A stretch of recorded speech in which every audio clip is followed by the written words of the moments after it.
حکیم عامر رزاق ابھایا کی طرف سے تمام دنیا کے ناظرین کو السلام علیکم۔ آج حضرت مولا علی کے اقوال میں پیش کرتا ہوں۔ امید ہے یقیناً میری آواز میں بھی آپ کو پسند آئیں گے۔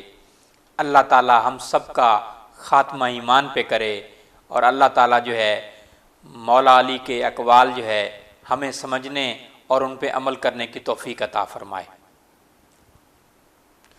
حضرت مولا علی فرماتے ہیں صبر ایک ایسی سواری ہے جو اپنے سوار کو گرنے نہیں دیتی، نہ کسی کے قدموں میں نہ کسی کی نظروں میں۔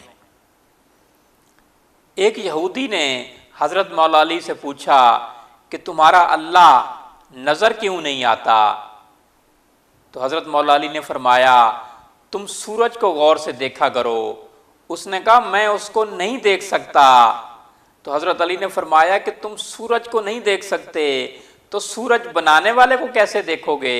اخلاق وہ چیز ہے جس کی قیمت کچھ نہیں دینی پڑتی، مگر اس سے ہر انسان کو خریدا جا سکتا ہے۔ انسان کی اصل موت تب ہوتی ہے جب وہ کسی کے دل سے نکلتا ہے۔ دل میں برائی رکھنے سے بہتر ہے ناراضگی کا اظہار کر دو۔ ہمیشہ سچ بولو تاکہ تمہیں قسم کھانے کی ضرورت ہی نہ پڑے۔ مومن کے لیے ہر وہ دن عید کا دن ہے جس دن وہ گناہ نہ کرے۔ جاہل کے سامنے عقل کی بات مت کرو، پہلے وہ بحث کرے گا پھر ہار دیکھ کر تمہارا دشمن ہو جائے گا۔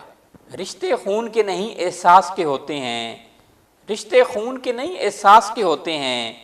اگر احساس ہو تو اجنبی بھی اپنے ہوتے ہیں، اور اگر احساس نہ ہو تو اپنے بھی اجنبی ہوتے ہیں۔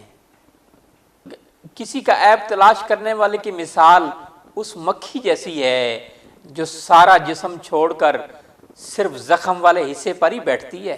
خدا سے مانگنا شجاعت ہے، اگر دے تو رحمت اور نہ دے تو حکمت۔ مخلوق سے مانگنا ذلت ہے، اگر دے تو احسان اور نہ دے تو شرمندگی۔